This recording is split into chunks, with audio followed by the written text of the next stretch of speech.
Welcome back, everyone. Tetsuo here. I'm sorry for the delay in uploads. My life has been a little crazy, and I've just haven't found the time to record. Okay, some things I've been up to this summer is that I got a new job. I get to work from home, but also the job is very demanding. Hence, why I have not been able to upload as much episodes as I wanted to.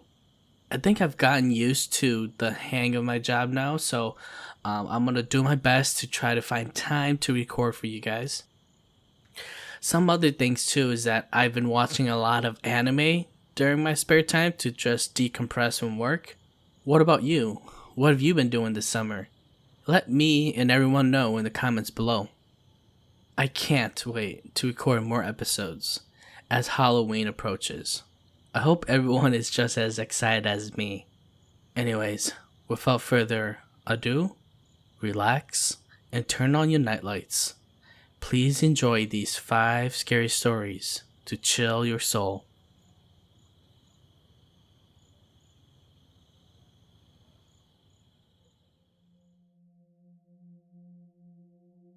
Story 1. This past year, I started interviewing people at my workplace. We hired a lady and started her training with us. The first day of training for us was to get to know each other. She told me a story about her past. For privacy, her name will be Alice. When Alice was younger, she used to get bullied a lot. There was this one mean kid who would call her names and pick on her every day. One day, when Alice was waiting for her parents to pick her up from school, she saw her bully also waiting for his mom to pick him up too.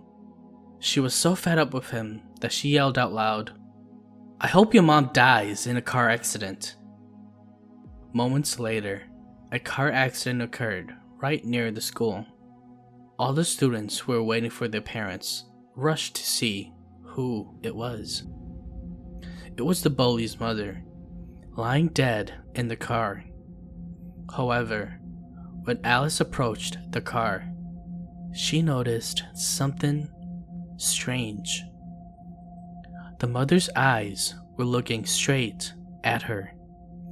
Alice freaked out and left the area. Ever since that incident, Alice tells me she's been scared to death by the dark and sees the mother in the dark. Alice experiences sleep paralysis every night if she sleeps with the lights off. She carries a flashlight with her when it's nighttime because she says that she can sense the mother is near and trying to get at her. Alice even covered her whole car interior with LED lights, trying to prevent the mother from getting her in the car when she drives at night. Due to this, Alice is super stressed. She takes pills to keep her sanity and to fall asleep. She tells me, "Every time I look into the dark, I could just see those eyes that I saw at the car accident that happened years ago. She's always there, in the dark, and she is very angry at me." When Alice told me all of this, I couldn't even train her anymore because I was so scared. I recommended her to go see a shaman, but she says she doesn't believe in shaman stuff, so I just don't know how to help her.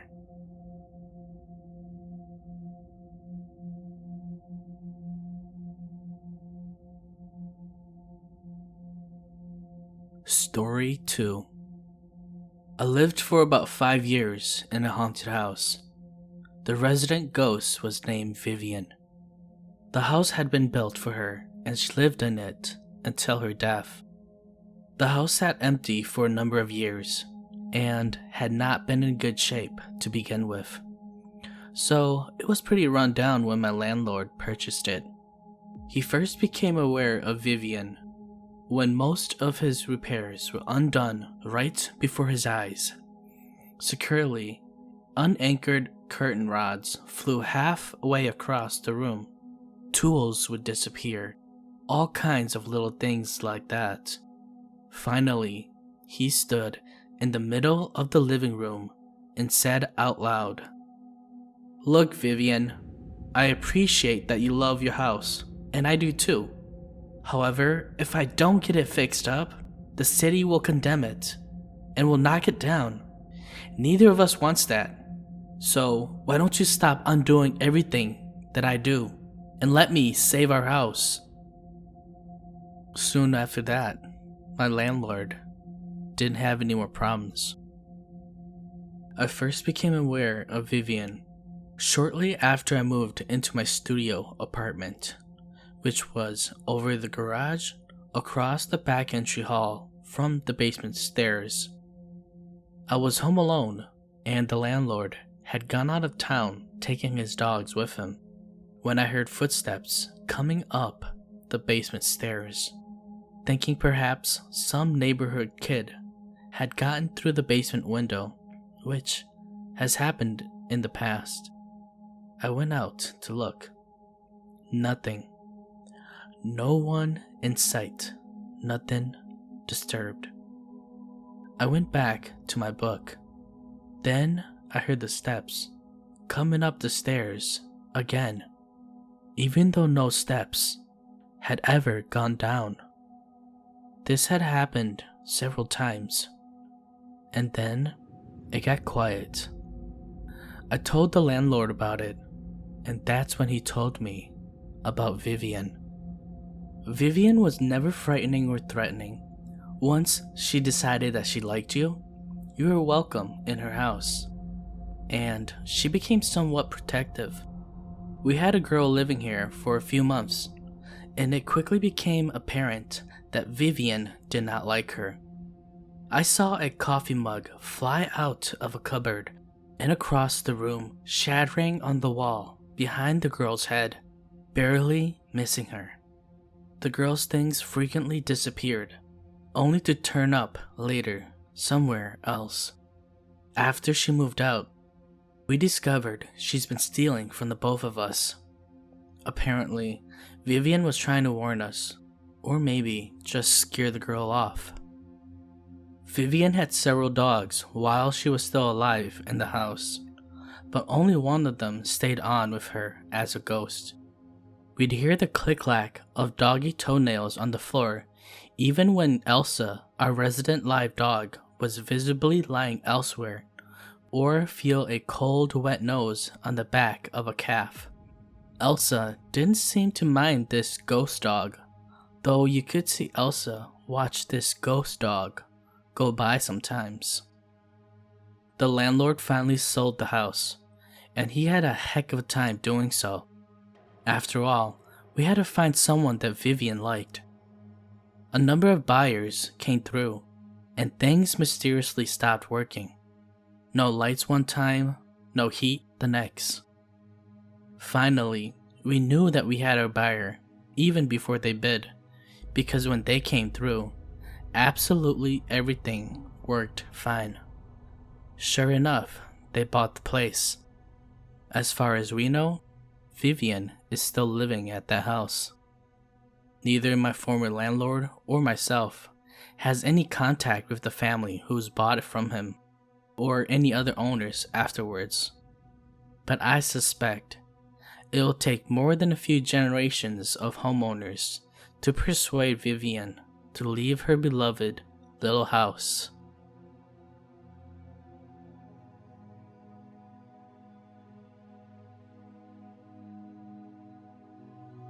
Story 3. This incident happened a few years back in Malaysia and was experienced by my cousin. I personally did not experience it, but the writer of the story was there when this incident happened. All names have been changed for privacy. It was a Friday night. My cousin Will, my friend Chris, and I planned to go out that night. We waited for Chris to arrive at our place before setting out in Will's car. That night, Will didn't feel like driving, so I took the wheel. Our first stop was to Yasmin's house to pick up two other female friends. This was where things got strange. Yasmin's house was a 2-story, semi-detached brick house located in the Petaling Jaya town in the state of Selangor. It certainly is not creepy like those haunted houses. In fact, it was like any other ordinary middle-class home. We arrived around 9 p.m. that night. I parked the car opposite the house on a grassy path. From where I was sitting, I could see the inside of the house clearly. There was a hint of light in the living room, but the porch was pitch dark. Will approached the front gate and started calling. "Hey girls, we're here. Come on out." Saying that Will was taking a long time to call the girls, Chris got agitated and went straight to the gate to call to the girls loudly. "Yo, are you crazy? Can't you see that old man sitting in the living room?" remarked Will. "I don't see any old man," Chris replied. While Chris and Will were debating on the issue, the other 2 female friends were already out of the house.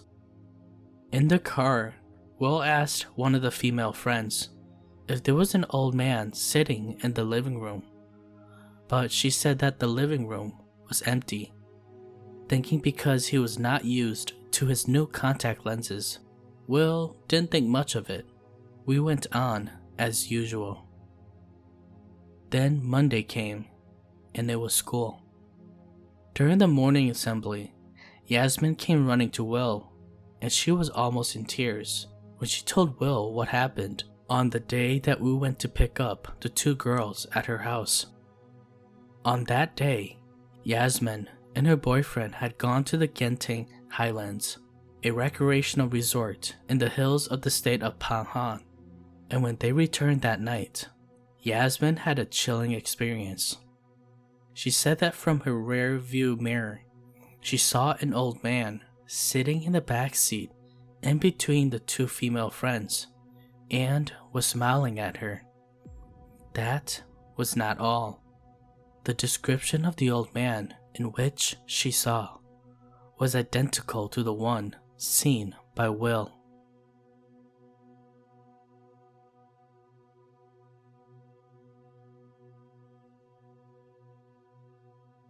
Story 4. I've only been to one haunted house, and I don't intend to go back. While real haunted houses exist, haunted houses with actors are more common and very popular around here. I went to one with my cousin and mom last year on October 15th. It was a house where you followed a story and had to find your way out. My cousin and I got separated from my mom and wandered into a dungeon-themed room. Now, at a haunted house, the rules are, if you don't touch the actors, they won't touch you. So when I felt a breath on my neck, I thought it was my cousin, but she was on the other side of the room.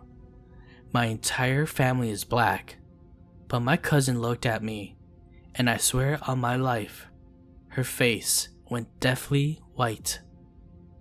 I felt like I was in danger, but I couldn't move because someone was restraining me. Someone laughing and swaying me back and forth.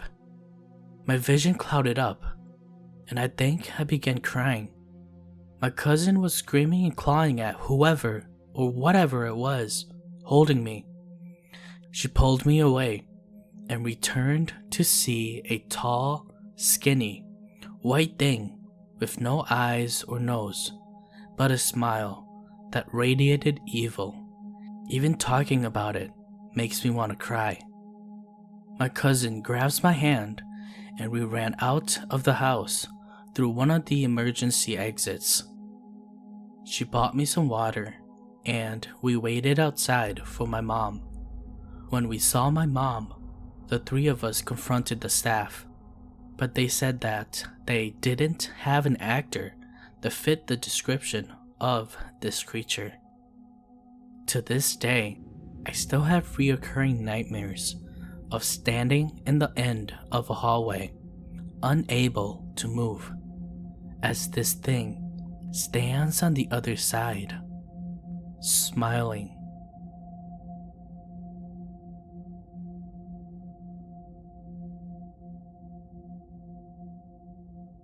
Story 5. When my family and I first moved to Minnesota, my uncle decided to rent out one of his properties to our family so we could settle in.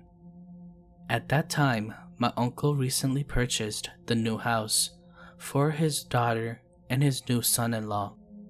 The couple only lived in that house for a year until they moved out, and then my family moved in. The house was located in Brooklyn Center, Minnesota. We lived there for about 3 years. Then my uncle decided to sell it afterwards. During those 3 years that we lived there were a lot of weird incidences that occurred. But I'll tell you about the scariest incident that happened to me. My sister and I share a room, the master bedroom to be exact, and in our room, there's a vent that connects to the basement right beneath us. So we could hear anyone who was in the basement clearly through it. So I often closed the vent and would only hear muffled sounds. But I know someone was down there. The basement was only halfway furnished, but my brothers stayed down there. There were no bedrooms down there, only a living space for him to set his mattress and belongings. One day, when I came home from work, I saw that the basement door was wide open. I noticed that there were dim lights coming from the basement. I assumed my brother was home playing video games downstairs because he liked playing games in the dark and often left the door open so he can see the stairs whenever he needed to come up. After I ate, I went to my room to relax. I was touching my phone for about 30 minutes when I heard someone giggling, but it was muffled, kind of like if you push your face into a pillow and started laughing. The sound of giggling was coming through the vent that was in my room, so I knew it was coming from the basement. I went to close the vent and I heard it loud and clear. It was definitely coming from the basement below my room. It sounded like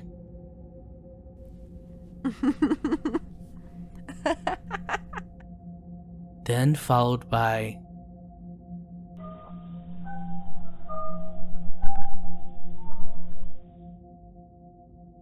I thought that maybe it was my brother playing video games with his friends or watching a movie, and that it was probably him making that sound.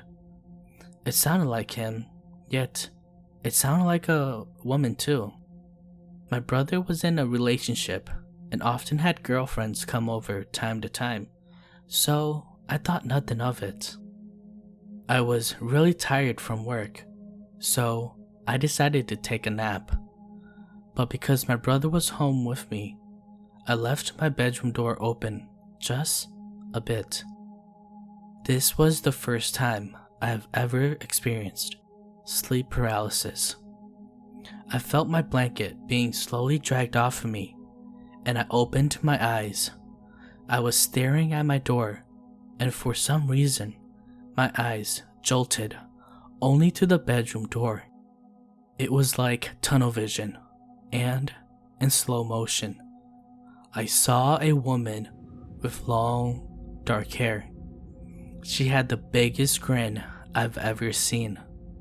The grin was too wide to be normal, and long fingers slowly opening the door wider and wider. As she was coming in, she was giggling like how I heard from the vent. I kept trying to scream and move, but I couldn't. I was breathing really hard, trying to break from whatever this was, because mind me, this was my first experience with sleep paralysis, so I didn't know what to do but try to move. I still remember how she looks like. She was very pale, long face, long jet black hair, and slender long fingers. Her eyes were pitch black, and she had a slightly crooked jaw.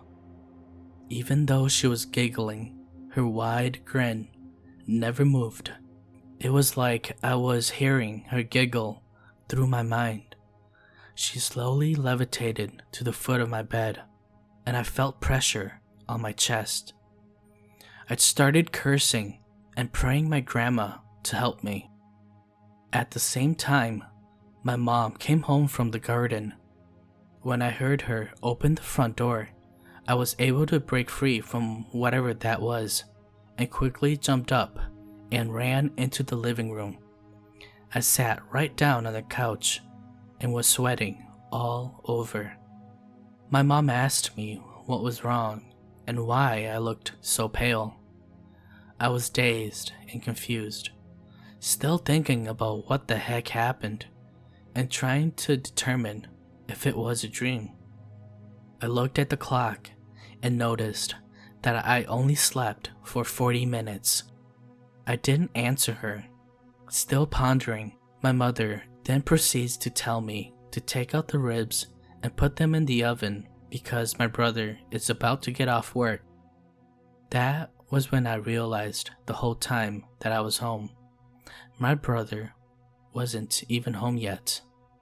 I went to the kitchen and saw that the basement door was closed and there were no dim lights turned on downstairs. Eventually, my family and I moved out of the house. I haven't experienced anything like that for a good 3 years. I recently got married over the summer, and my husband and friends enjoy going camping together. One night while camping, I decided to go into my tent to sleep first, since my husband was still up drinking with his buddies. I kept tossing and turning. With a weird feeling, I swore I heard.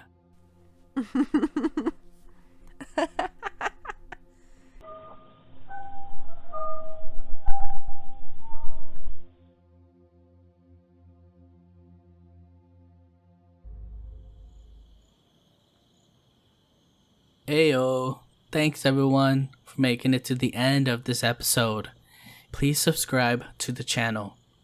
Until next time everyone, thanks, bye.